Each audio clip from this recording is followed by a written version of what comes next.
Assalamualaikum warahmatullahi wabarakatuh. Ketemu lagi dengan saya Sri Wahyuningsih, guru sejarah di SMKN 1 Sebatik Barat. Letak Konstantinopel yang strategis di bidang perdagangan membuat banyak pihak ingin menguasainya. Salah satunya yaitu Turki Utsmani.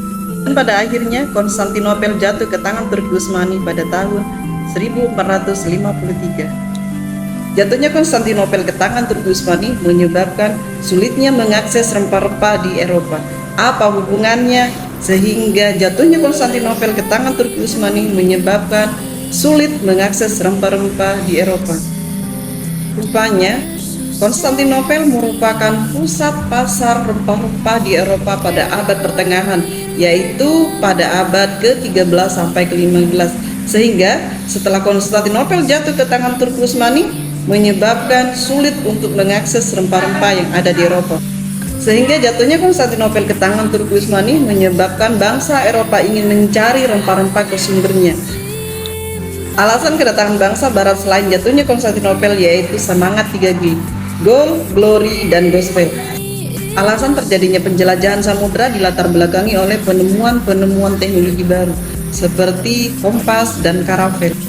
Berikut adalah negara-negara yang datang ke Indonesia untuk mencari rempah-rempah. Yang pertama adalah Portugis, ada Spanyol, Belanda, Prancis, dan Inggris.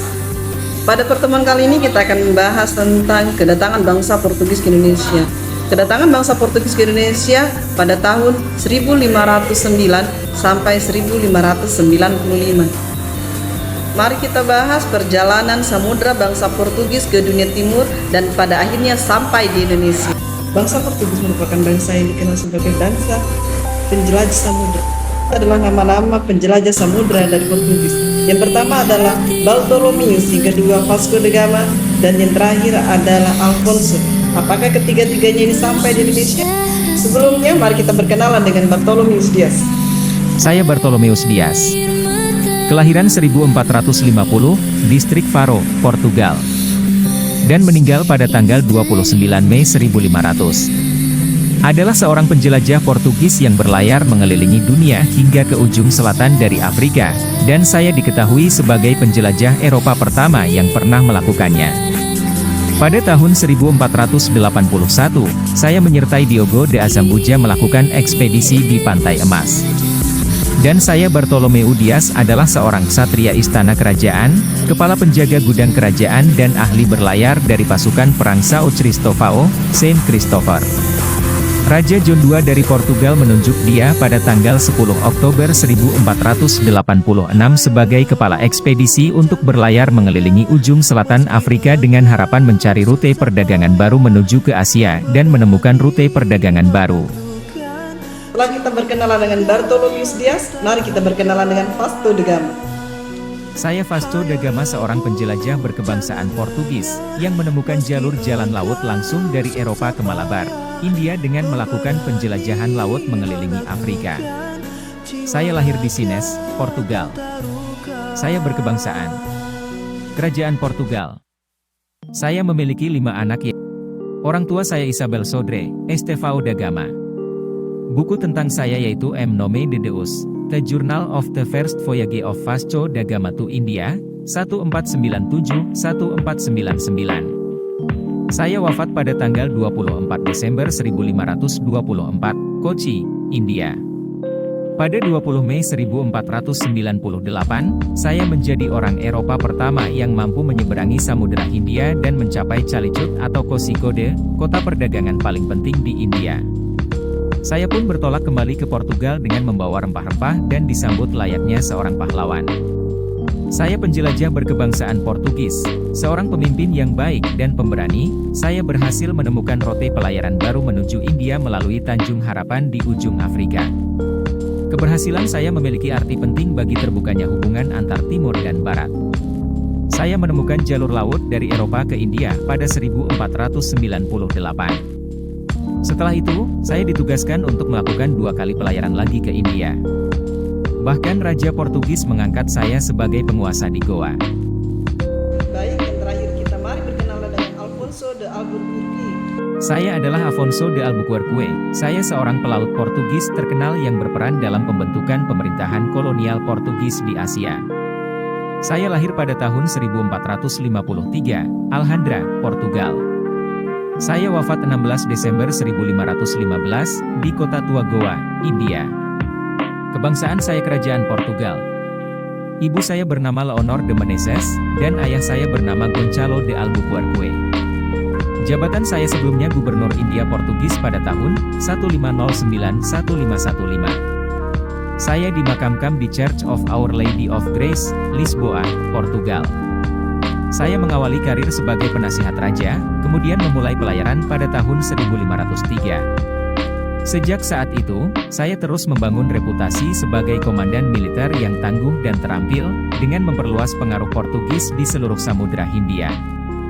Bahkan sosok arsitek utama ekspedisi Portugis di Asia dan orang Eropa pertama yang memulai kolonialisme Eropa selama bertahun-tahun atas Nusantara yaitu saya. Saya mulai mengenal dunia militer ketika hadir dalam penaklukan Tangier dan Arzila di Maroko pada 1471. Kemudian pada 1481, saya ditunjuk sebagai kepala penasihat untuk Raja John II dari Portugal yang baru saja naik tahta. Ekspedisi pertama saya dilakukan pada 6 April 1503, saat saya dikirim ke India bersama sepupu saya yaitu Francisco de Albuquerque.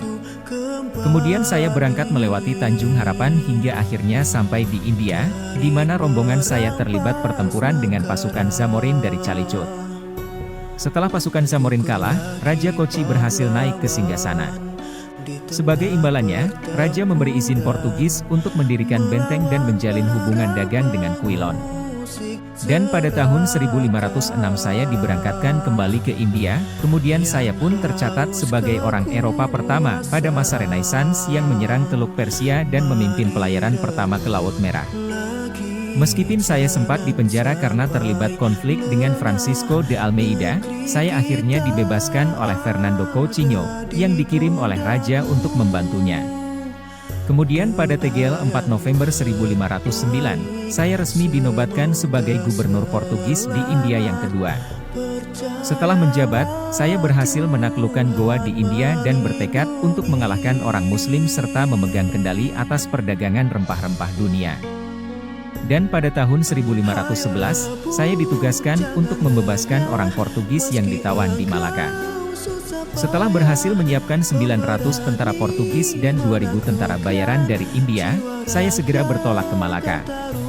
Kemudian Sultan Mahmud Shah yang tidak dapat menahan gempuran pasukan saya pun akhirnya membebaskan tawanan Portugis dan melarikan diri. Pasca menaklukkan Malaka, saya pun mengincar Maluku dan mengirim armada yang terdiri dari 2 kapal ke Nusantara untuk memulai monopoli rempah-rempah. Sesampainya di Maluku, armada utusan saya berhasil menjalin hubungan dengan penguasa Ternate dan mendapatkan rempah-rempah. Di saat yang sama, kemudian saya mendirikan benteng-benteng di Malaka dan sekitarnya sebagai pertahanan Portugis. Setelah dari Malaka, saya kembali ke Goa dan terus melakukan penaklukan wilayah. Akan tetapi, musuh-musuh saya di Portugal menebar isu bahwa saya akan menyerang pemerintah negaranya di India. Alhasil, saya dilengsarkan dari jabatan saya dan digantikan oleh musuh pribadi saya yaitu Lopo Soares de Albergaria. Setelah mendengar hal itu, saya sangat terpukul dan jatuh sakit, hingga pada akhirnya saya wafat pada tanggal 16 Desember 1515. Sesuai keinginan saya kemudian dimakamkan di Goa, tepatnya di Gereja Nosa Senhora da Serra yang saya bangun pada tahun 1513. Namun pada tahun 1566, makam saya dipindahkan ke Gereja Nosa Senhora da Graça di Lisbon. Setelah kita mengetahui 3 tokoh penjelajah dari Portugis, kita paham siapa yang memimpin penjelajahan ke Indonesia. Saya akhiri, wabillahi taufiq wal hidayah. Wassalamualaikum warahmatullahi wabarakatuh.